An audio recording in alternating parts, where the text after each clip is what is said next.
Regresé a México sin un lugar donde vivir. Mi prima Hilda me ofreció su casa en Tepoztlán y me fui con Estusha. Ahí conocí a Rita, una pintora norteamericana. A su lado aprendí toda serie de artes y fue así que poco a poco mi mundo se transformó. Me introduje en un universo lleno de magia y sucesos extraños que no podía explicar.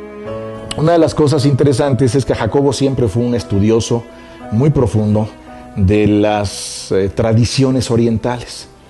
Era un estudioso, o es un estudioso, de las tradiciones orientales en el sentido de que encontraba que en una serie de tradiciones muy antiguas había razones para suponer que era muy alta la probabilidad de que algunos de los fenómenos de comunicación verbal y no verbal que estaba estudiando en el laboratorio parecían estar regidos por principios que, sin ser científicos, sin estar formados como científicos, muchas personas dentro de la mística oriental ya tenían acceso a ellos. Y entonces inició una etapa muy prolífica en su funcionamiento como científico, en la cual lo que él buscaba era cómo estos cambios se parecían a los cambios que mostraban algunos de los grandes místicos orientales. Probablemente este mundo esté lleno de cosas que no entendemos, ¿no? Y Jacobo trataba de descubrir esas cosas, estaba sumergido en él. Frente a la casa había un monasterio yogi al que en ocasiones visitaba. Aprendí a meditar y durante alguno de mis viajes conocí a don Lucio, un chamán del estado de Morelos que se decía capaz de controlar el clima. Yo escribí al respecto, retomando las ideas de Einstein e incluyéndolas dentro de un marco psicofisiológico. Me interesé en su mundo y le pedí que me instruyera más sobre este. Era una búsqueda interminable de lo que era la psicología pues de los brujos, vamos a llamarlo así, ¿no? O sea, cómo curaban. Con los chamanes pues conoció muchísimo de lo que es la psicología.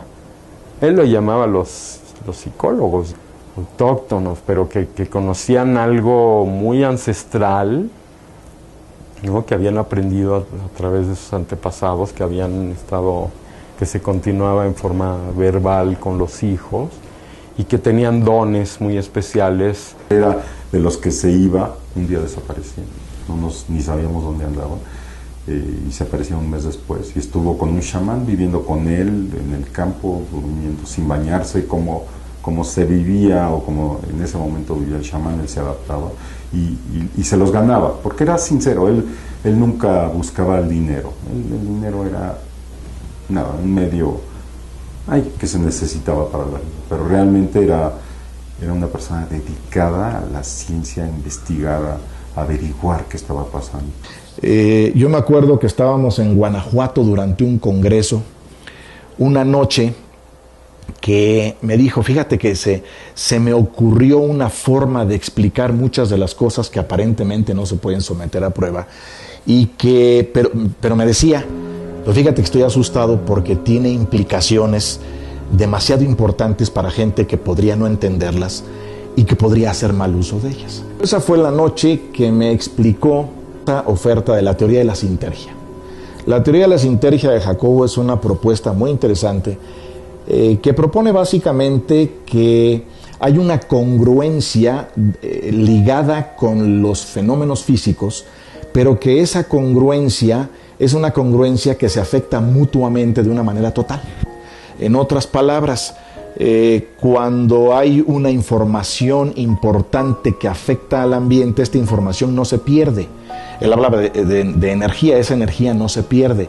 Deja alguna huella que algún otro elemento, quizá biológico, quizá climatológico, algún día va a volverle a dar relevancia y va a afectar un fenómeno. Esa noche él y yo finalmente acordamos que esas relaciones que parecían explicar la teoría de la sintergia, si las pudiéramos graficar, si las pudiéramos representar gráficamente, parecerían a guisa de cuadrantes de datos que se daban primero a nivel micro y después mediano hasta un nivel macro muy grande de realidad, podrían representarse como dos conos que se tocan por la punta, una especie de diablo, el juego este que se juega con cuerdas, que puesto así podría representar como una realidad muy grande aterriza en un dato muy específico y ese dato después aterriza en afectar otra realidad que se parece poco a la primera. Ahí fue donde algunos de sus críticos dijeron, estás suponiendo que hay dos realidades. Y una de las cosas que Jacobo decía es, no, lo que pasa es que cada quien describe la realidad que percibe, pero no es posible que porque estamos percibiendo solo esa, a priori digamos que no pudiera haber otras relaciones de naturaleza completamente física en la realidad y que no hemos tenido la oportunidad de someter a prueba. Conocí a Pachita, una curandera, durante una reunión con Margarita López Portillo, quien pretendía ayudarme en la creación del Instituto Nacional para el Estudio de la Conciencia. Ahí me invitó a que la visitara en su casa y observara lo que hacía. Acepté la invitación. Llegué a un cuarto maloliente y semiobscuro. Pachita se hallaba sentada frente a una cama rústica. Leo, su ayudante, limpió el vientre del paciente y después Pachita enterró sin inhibiciones el afilado objeto. La sangre comenzó a brotar. Trataba de no gritar y pensé que todo era una farsa. El cuchillo era de hule y la sangre salsa de tomate. Como si hubiese leído mi mente, Pachita sujetó mi mano y la introdujo en la herida. Entonces comprendí que aquello era verdadero. Me quedé pasmado, pero después me dije que aquello era congruente con mis ideas acerca de la experiencia como resultante de la creación del campo neuronal y su interacción en el espacio. Además, demostraba la existencia de diversos niveles de la realidad y que la teoría de la sintergia no estaba del todo equivocada. El campo neuronal unificado se basa, entre otras, en la propuesta de que como no se pierde ninguna energía, o sea, la energía no desaparece, no se disipa, lo que pasa es que pasa a otros valores que ya no podemos medir, pero no tenemos por qué suponer que desapareció. La teoría unificada, neuronal unificada, lo que propone es que la neurona, como parte del mundo que recibe los cambios energéticos y que tiene propiedades de materia, no debería ser diferente al resto y que por lo tanto, en principio, y creo que esta era una de sus propuestas que no terminó de someter a prueba, en principio debería ser posible que si esta comunicación a distancia no verbal pudiera existir, también pudiera existir cambios congruentes en los sistemas nerviosos de varias personas si estaban exponiéndose a experiencias similares. Y que esto en principio podría explicar por qué alguien no necesariamente tendría que hablar, pero que si había una actividad neurológica similar, muy parecida en términos de ondas, en sitios específicos del encéfalo, en sitios específicos del sistema nervioso, en principio debería ser posible cotejar cómo eso ocurría una vez y otra vez y otra vez, generando esto que llamábamos, o que él proponía que podría ser esta comunicación no verbal a distancia. Desarrolló una teoría que le llamó teoría sintérgica, que lo que significa es la síntesis de la energía, ¿no? Como el cerebro hace una síntesis de la energía que hay en el medio ambiente y con ello decodifica diferentes tipos de información.